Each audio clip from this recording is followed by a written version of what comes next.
പാലക്കാട് നിയമസഭാ തെരഞ്ഞെടുപ്പ് ഏതു വിധേനയും വിജയിക്കുക എന്ന ലക്ഷ്യത്തോടു കൂടി തന്നെയാണ് ബി ജെ പി ഇക്കുറി കളത്തിലിറങ്ങുന്നത്. ശുഭപ്രതീക്ഷ ഏറെയാണ് ബി ജെ പിക്ക്.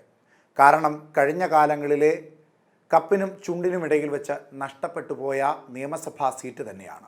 ബി ജെ പി മലബാർ മേഖലയിൽ ശക്തി കേന്ദ്രമായി കൊണ്ടു നടക്കുന്ന ഒരു നഗരസഭയാണ് പാലക്കാട് നഗരസഭ.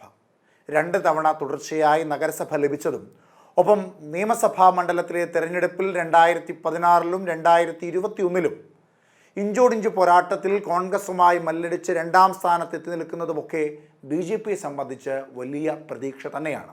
2021-ലെ നിയമസഭാ തെരഞ്ഞെടുപ്പിൽ കോൺഗ്രസിൻ്റെ ഏറ്റവും കരുത്തനായ സ്ഥാനാർത്ഥിയായി പാലക്കാടിൻ്റെ സിറ്റിംഗ് MLA ആയി 3 തവണ അടുപ്പിച്ചിരുന്നിട്ടുള്ള ഷാഫി പറമ്പിലിനെ 3300 വോട്ടിൻ്റെ മാത്രം ഭൂരിപക്ഷത്തിലേക്ക് വിജയിച്ചതിൻ്റെ പിന്നിലെ പ്രധാന കാരണം ബി ജെ പിയുടെ സ്ഥാനാർത്ഥിത്വം തന്നെയാണ്.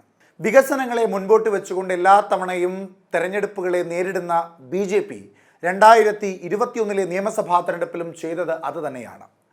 പ്രതീക്ഷകൾ ഏറെയുള്ള ജില്ലയാണ് തിരുവനന്തപുരവും തൃശ്ശൂരും പാലക്കാടും ബി ജെ പിയെ സംബന്ധിച്ച്. പാലക്കാട് വികസനം കുറച്ചുകൂടി കാര്യമായി ചർച്ച ചെയ്തുകൊണ്ട് പാലക്കാട് പിടിച്ചെടുക്കുക എന്ന ഉദ്ദേശ ലക്ഷ്യത്തിൻ്റെ ഭാഗമായാണ് മെട്രോമാൻ എന്നറിയപ്പെടുന്ന E Sreedharan Palakkad B J P സ്ഥാനാർത്ഥിയായി മത്സരിച്ചതും 3300 വോട്ടിൻ്റെ മാത്രം ഭൂരിപക്ഷത്തിൽ ഷാഫി പറമ്പിൽ വിജയിക്കുന്നൊരു സാഹചര്യം അവിടെ ഉണ്ടാകുകയും ചെയ്തു. അതുകൊണ്ട് തന്നെ സാഹചര്യങ്ങൾ തങ്ങൾക്ക് അനുകൂലമാണ് എന്ന അടിയുറച്ച് വിശ്വസിക്കുന്ന ബി ജെ പിയുടെ ദേശീയ അധ്യക്ഷനായ JP നദ്ദയെ പ്രാരംഭഘട്ടത്തിൽ പാലക്കാട്ടിറക്കി രാഷ്ട്രീയപരമായ തങ്ങൾക്ക് അനുകൂലമായ സാഹചര്യമാക്കി മാറ്റുവാനുള്ള എല്ലാ തന്ത്രപരമായ നീക്കവും നടത്തുകയാണ്. JP നദ്ദ ഇന്നലെ പാലക്കാട് വാളയാറിൽ വെച്ച് നടത്തിയ പ്രസംഗത്തിൽ അദ്ദേഹം ചില കാര്യങ്ങൾ വ്യക്തമായി പറയുന്നുണ്ട്. ഇത് ഒരു ജീവൻ മരണ പോരാട്ടമായി തന്നെ കാണണം ബി ജെ പിയുടെ പ്രവർത്തകരെന്ന് അദ്ദേഹം പറയാതെ പറയുന്നു. പാലക്കാട്ടെ നിയമസഭാ തെരഞ്ഞെടുപ്പ് ബി ജെ പിയെ സംബന്ധിച്ച് കേവലം ഒരു ഉപതെരഞ്ഞെടുപ്പ് മാത്രമല്ല. 2ാം തവണയും കേരള നിയമസഭയ്ക്കുള്ളിലേക്ക് O രാജഗോപാലിന് ശേഷം ബി ജെ പിയുടെ ഒരു സ്ഥാനാർത്ഥിയെ കടത്തിവിടേണ്ട ഉദ്ദേശം അല്ലെങ്കിൽ ആവശ്യകത അത് ബി ജെ പിയെ സംബന്ധിച്ച് ഏറെയാണ്. കാരണം കഴിഞ്ഞ ലോക്സഭാ തെരഞ്ഞെടുപ്പിൽ CPM-ൻ്റെയും കോൺഗ്രസിൻ്റെയും ഒക്കെ കുത്തക മണ്ഡലങ്ങളിൽ കാര്യമായ രീതിയിലുള്ള മുന്നേറ്റം ഉണ്ടാക്കുവാൻ സാധിച്ചിട്ടുണ്ട് ബി ജെ പിക്ക്. വോട്ടിംഗ് ശതമാനത്തിൽ വർധനമുണ്ടാക്കുവാൻ സാധിച്ചിട്ടുണ്ട്. അത്തരത്തിലുള്ള മുന്നേറ്റത്തിന് കുറച്ചുകൂടി ആക്കം കൂട്ടുന്നത് തന്നെയാണ് വരാൻ പോകുന്ന പാലക്കാട്ടെ അടക്കമുള്ള ഉപതെരഞ്ഞെടുപ്പുകൾ. അതിൽ ചേലക്കരയിലെയും വയനാട്ടിലെയും ഉപതെരഞ്ഞെടുപ്പിൽ വലിയ പ്രതീക്ഷയൊന്നും ബി ജെ പിക്ക് ഇല്ലെങ്കിൽ പോലും പാലക്കാട് വിജയിക്കേണ്ടത് ബി ജെ പിയുടെ അനിവാര്യത തന്നെയാണ്. ഇഞ്ചോടിഞ്ച് പോരാട്ടത്തിലാണ് 2021-ൽ ബി ജെ പിക്ക് പാലക്കാട് നഷ്ടമായത് എങ്കിൽ ഇക്കുറി അങ്ങനെ ഉണ്ടാകുവാൻ പാടില്ല എന്ന് JP നദ്ദ വ്യക്തമാക്കുന്നു. അതുകൊണ്ട് കൃത്യമായ രാഷ്ട്രീയം പറഞ്ഞും വികസനം പറഞ്ഞും ഊട്ടുപിടിക്കേണ്ട ആവശ്യകത ഏറെയാണ് എന്ന് ബോധ്യപ്പെടുത്തുന്നുണ്ട് JP നദ്ദ. ഇക്കുറി നിയമസഭാ തെരഞ്ഞെടുപ്പുമായി ബന്ധപ്പെട്ട ഉപതെരഞ്ഞെടുപ്പിൽ പ്രധാനമായും പാലക്കാട് ചർച്ചാ വിഷയമാകുന്നതും ഈ വികസനവും അതിനോടൊപ്പം തന്നെ രാഷ്ട്രീയ നീക്കങ്ങളും കൂടാതെ കോൺഗ്രസിനെതിരായുള്ള അഴിമതി ആരോപണങ്ങളും ഇടതുപക്ഷത്തിനെതിരായുള്ള അഴിമതി ആരോപണങ്ങളും ഒക്കെ തന്നെയാണ്. അതിൽ ഇടതുപക്ഷത്തിനെതിരായുള്ള പ്രധാന ആരോപണമായി മുൻപോട്ട് വയ്ക്കുന്നത് തൃശ്ശൂരിൽ നടന്ന കരുവന്നൂർ ബാങ്ക് തട്ടിപ്പാണ്. അത്തരത്തിൽ കരുവന്നൂർ ബാങ്ക് തട്ടിപ്പും ഒപ്പം കഴിഞ്ഞ കുറേ കാലങ്ങളായി 2ാം പിണറായി സർക്കാരിൻ്റെ ഭാഗത്തുനിന്നുണ്ടായിട്ടുള്ള അഴിമതി അക്രമ ആരോപണങ്ങളെ കാര്യമായ രീതിയിൽ പാലക്കാടിൻ്റെ മണ്ണിൽ ചർച്ചയാക്കുവാനുള്ള എല്ലാ തീരുമാനങ്ങളും JP നദ്ദയുടെ പ്രസംഗത്തിലൂടെ വ്യക്തമാകുന്നുണ്ട്.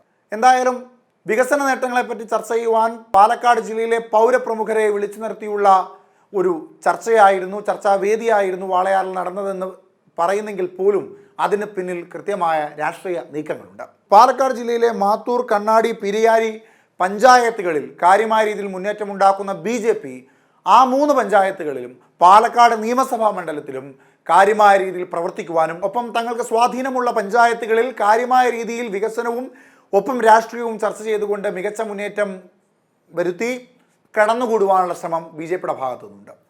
കഴിഞ്ഞ കാലത്തെ അപേക്ഷിച്ച് ഷാഫി പറമ്പിൽ മത്സരിക്കാത്തത് ബി ജെ പിയെ സംബന്ധിച്ച് ഒരു വലിയ മുന്നേറ്റം ഉണ്ടാക്കുവാൻ സാധിക്കുമെന്ന ആത്മവിശ്വാസവും അവർക്കുണ്ട്.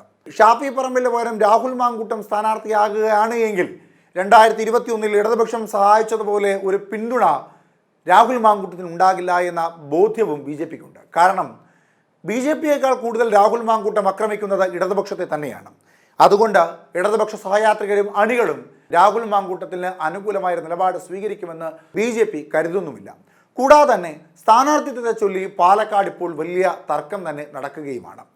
എ തങ്കപ്പൻ എന്ന DCC അധ്യക്ഷനെ സ്ഥാനാർത്ഥിയാക്കണമെന്ന് ആവശ്യപ്പെട്ടുകൊണ്ട് ഐ ഗ്രൂപ്പിൻ്റെ ഒരു വിഭാഗം നേതാക്കന്മാർ മുഖ്യധാരയിൽ വലിയ പ്രശ്നം ഉണ്ടാക്കുമ്പോൾ സ്വാഭാവികമായും ഹൈക്കമാൻഡ് ഇടപെട്ട് അവിടെ രാഹുൽ മാങ്കൂട്ടത്തെ സ്ഥാനാർത്ഥിയാക്കിയാൽ പോലും ഉൾപാർട്ടി പ്രശ്നത്തിൻ്റെ ഫലമായി കോൺഗ്രസിൽ നിന്ന് വിട്ടുനിൽക്കുവാൻ സാധ്യതയേറെയുള്ള കോൺഗ്രസ് പ്രവർത്തകരും അണികളും BJPക്ക് അനുകൂലമായി വോട്ട് ചെയ്യുവാനുള്ള സാധ്യതയും ചെറുതായി കാണുന്നില്ല BJP.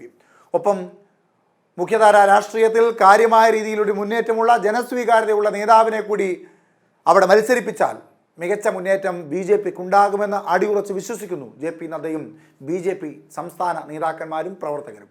അതുകൊണ്ട് അരയും തലയും മുറുക്കി അവർ പാലക്കാടിൻ്റെ മണ്ണിൽ പോരാടുവാൻ തയ്യാറായി കഴിഞ്ഞു. അതിൻ്റെ ആദ്യ ചുവടുവെപ്പുകളാണ് JP നദ്ദയുടെ ഈ പ്രസംഗത്തിലൂടെ വ്യക്തമാകുന്നത്. കേവലം പൗരപ്രമുഖരുമായുള്ള കേവല ചർച്ചയല്ല അവിടെ നടന്നത്. അതിനേക്കാൾ അപ്പുറത്തേക്ക് പാലക്കാട് നിയമസഭാ മണ്ഡലത്തിലൂടെ വിജയിച്ച് കയറുക എന്ന ഉദ്ദേശത്തിൻ്റെ ആദ്യ ചുവടുവെപ്പ് കൂടിയാണ്.